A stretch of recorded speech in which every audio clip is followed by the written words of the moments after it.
really excited, but I wanted to kind of like address the idea of the hopelessness of the Republican dynamic. And it's really interesting because, you know, the opportunity in politics, or at least the opportunity for the Republicans in politics in California, has a lot to do with the bad job that the Democratic Party has done in terms of really engaging the community. So if you take my district, for example, the 37th district, it's all the way from West Los Angeles all the way to south of Adams, South Central Los Angeles. And the thing that's interesting about it, consistently less than 15% of the community actually comes out and votes. In the political world, that 15% that votes, they're very focused, they're very, politics is part of their identification, they're part of clubs like this, they're really into it. But if you were working in the consumer product world, and there was a company that had, there was 100% of the community or consumer base, only 15% of that community was engaged in this particular product or service, you're like, oh my goodness, we need to get in there, we need investment capital. I mean, this is a wide open territory. So then the question is like, if it's such a wide open territory, what's going on? Why as Republicans do we have this dismal attitude? But the attitude of being dismal has more to do with political intelligence, Democrat and Republican, meaning that people aren't politically engaged. People don't see the purpose. A very small percentage of people feel it's a need because they make so much money, their income taxes matter to them, or they're a property owner, property taxes matter to them, or maybe they're a foreigner and certain things that are happening overseas matter to them. And so they're engaged from that standpoint. But as a society, as Americans, we're more engaged in the NBA finals, and these other ideas. So that's one idea. And so if I'm saying that the Democrats have left an opening, and I'm not talking about consumer products, I'm talking about politics, what's the opportunity? So I'm giving you like a little history that's going to kind of lead to bring everything kind of like full circle. There's any like sociology majors here? Sociology? No?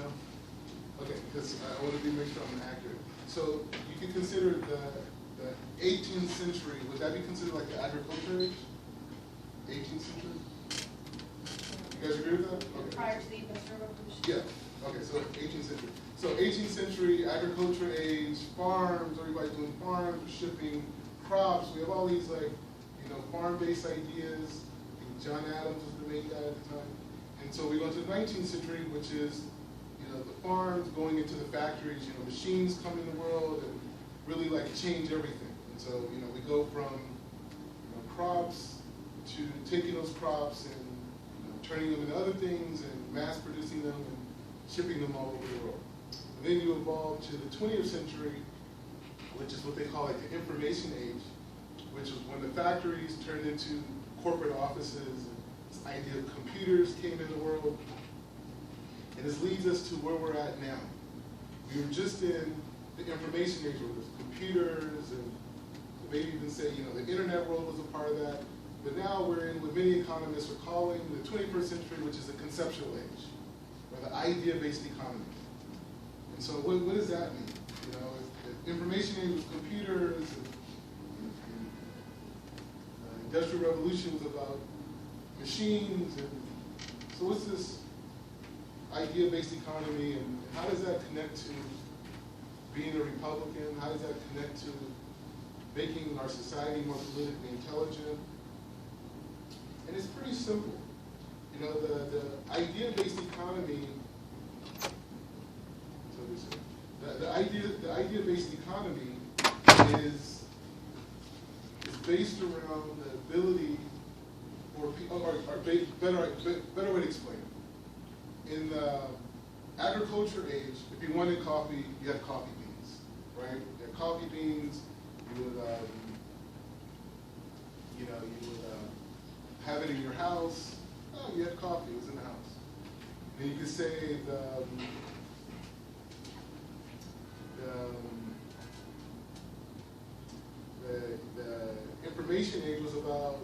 necessarily the coffee from the farm, but it was from the factory. It was in the box, and you put it in the pod, and you didn't go outside and get it. It was delivered to you, or you went to the store and you buy it.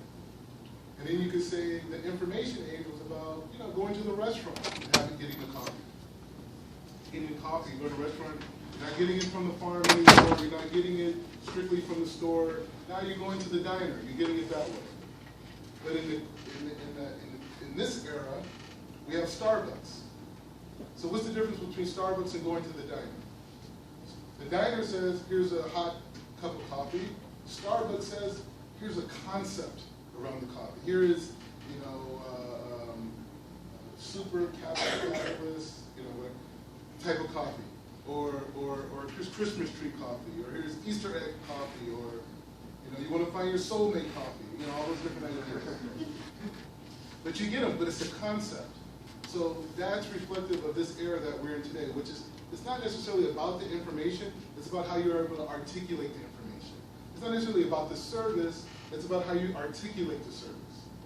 And so now, in this era, to support this new consciousness within humans, we have this thing called social media. And social media takes that ability to contextualize even a step further and say, hey, you know what? From my bedroom, I have international distribution. From my bedroom, I have access to all the information at UCLA and at Harvard and at Beijing University. I have all that access from my internet. And so the idea-based economy is the ability for everyday individual citizens to take conceptual concepts, things that inspire them. Like you could say, like the guy who made What's Up app, right? I can't think of the guy's name. Sold it for $19 billion cash, $21 billion total. Could you imagine that? He built the thing in his parents' house. He built that app. And I think he was even taking government assistance when he was doing it. But the point is, it was a concept. And he was able to take that concept and he'll leverage it. And the entertainment business is built off of that idea. It's all conceptual, it's all concepts that are formulated into business models that are able to, make money. Like a movie, like I've done movies. A movie is a small corporation. It takes investment dollars. It's based off of an idea, concept, we call it a script. And the asset is created called the production and the attachments and all these other ideas. And now it's an economic asset. Now it warrants investment. It's produced, it's distributed, it makes money, or sometimes it doesn't. So how does that fit into this big idea? It fits into this big idea because for the first time in American history, a Republican can go to a person that has no political interest whatsoever and say to them, you know what? Today you're a corporation. And today you have the ability to exchange and aggregate social culture through your social media. So guess what? Income taxes matter to you.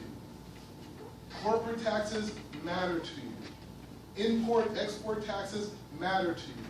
Tax credits matter to you. Before, you were just trying to get a job at Savines.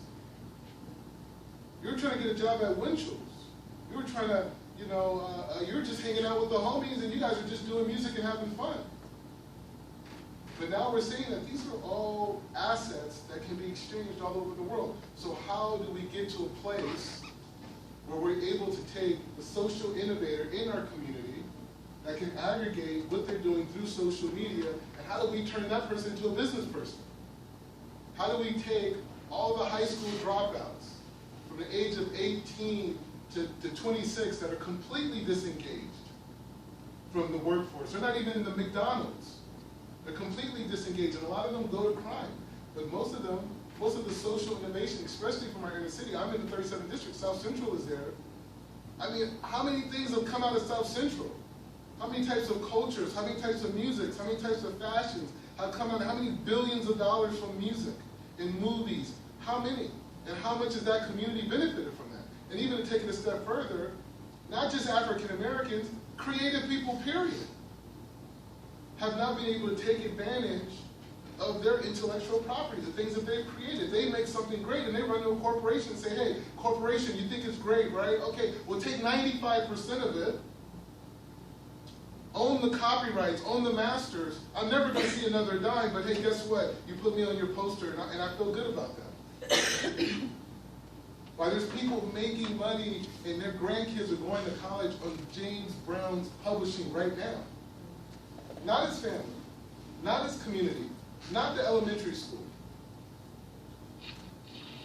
And so going forward, my focus for going to Congress is about fighting for an environment that allows the next era of small businesses in America to grow and be competitive. It doesn't just stop there. This is where it gets controversial, because I'm a believer in small government. But I'm also a believer that we need billions of dollars in government subsidies, not not to banks, to corporations, but from the government to the banks to regular people. We need investment dollars. We just don't need people that have business licenses. We need people that actually have investment colleges, that have what I'm calling micro loans. Loans that range anywhere from $25,000 to $60,000 that have conditions. That people have to be in a junior college system. They have to be educated. But we're talking about taking millions of people in our country that aren't going to be able to get jobs because robot technology is taking away the need for humans. Global outsourcing is making labor in America cheap. So tell me where the jobs are going to be at. Tell me where the opportunities are at. When I was leaving high school, there was a big thing called the dot-com boom. They had the Anderson School of Business. Every school, every college had these web developments, software developments. Everyone's marching. I'm going to make $100,000 a year. This whole thing was happening. And when the market collapsed, the education even went out of business. So I'm saying, where are the jobs? Where's the next area? Oh, they say energy. What are these jobs in energy? What jobs in energy? What are they going to do that computers won't be able to do, that robots won't be able to do? Karen Bass, who's running, who's the incumbent, you know what? I don't have anything negative really to say other than the fact she's a Democrat. But the point is to say that her job solution is to build more metro lines. So people could do manual labor. That's not creating a career. That's not creating a future. And so I'm looking for the support of the UCLA Bruin Republicans for two reasons. One, in order to be successful in this area and to deal with the 85% of the people that aren't politically engaged, the conservatives have to be organized and connected inside of the district. The Republicans here, the Republicans in West LA, the Republicans that are now in South Central and Inglewood, and that's a main focus of mine, is to create a cohort of people. We may not be able, as Martin Luther King said, we may not be able to get to the mountaintop in 2016, but we could definitely create a network of people that can mobilize themselves. And I'll leave you guys with this.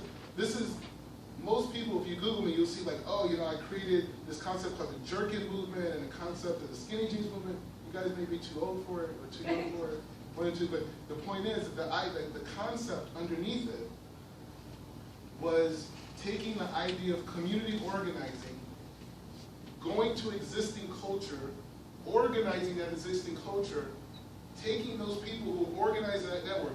These, in this case, they were mostly young kids that just wanted opportunities through social media. So whether they were rappers, dancers, singers, models, fashion people, they just wanted opportunity. I came along as a filmmaker, executive producer, and I'm like, hey, I'm doing this film. We're creating a movement. There's a group called the New Boys. I go to them, I'm like, hey, you know what? I have this vision for this whole new movement. And they're like, what new movement? I'm like, you guys are the new movement. And the new movement is about young kids being positive, being creative, and using social technology and leveraging their dreams and all these different things. That's what I told the New Boys, and that's eventually what I told Warner Brothers, and that eventually became, to this day, the most impactful global culture to come out of California since breakdancing. But the problem is this. These kids, when I hooked up with them, they were in high school, you know, graduating. Dude, these kids were like so positive. The most positive kids, and I'm talking about kids everywhere are positive, but sometimes you're in an environment where positivity isn't celebrated.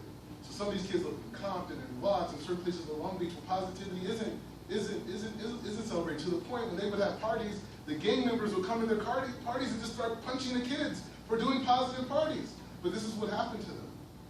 after the excitement died down and the corporations weren't so excited and they didn't make as much money anymore, what happened to those kids that had all those good ideas, that had merchandise, that had music, and Sprite was into it, and MySpace, and they're traveling, and they're doing all these tours and all these exciting things. But what happened when the hype died down, when the corporation said, hey, what's the next trend? Those kids had to go back to their environments, and they had to make a decision. They continue on the path that they're on, which is this positive path that ostracizes them from their entire community, or they succumb to the pressures of the community, which is, if you want to be respected, you have to be tough. You have to have a reputation. So positive kids that were innovative, brilliant, changed the way the internet is used. Read the articles in the LA Weekly, the New York Times. They're writing about this stuff because we get billions of views. Billions of views. But the reality is this: positivity is not enough. Coming together and having goodwill isn't enough. There has to be legislation put in place where investment dollars can go in the hands of people that can change not only their lives, but the community with that same access. And so when I'm saying transferring, moving out the corporations that are in the middle of American innovation. You have a good computer idea, you don't start your business yourself, you go to Hewlett Packard. You know, if you have some intellectual property, some invention, you don't look to how to raise money yourself and build an infrastructure. You don't think about that. What you think about is, how can I take it to somebody that's willing to invest in, and I can give it away to, but you know what, I have enough money to pay my bills. And that has been the issue with creativity in America. So my point is, I want to have the support and endorsement of this. I don't know how it works out, but the point of it is to, one, engage, obviously let your network know that I'm running for Congress, because there's a lot of people all in the Sawtelle district and West LA, all part of my district. But also, more importantly, is to support the effort of a young Republican that, just a Republican, that wants to go out and put himself in the front lines and fight for the goodwill, not just as a Republican, but as an American. Because this is the innovation that's going to allow us to maintain our competitive advantage, God willing, for the next 100 years.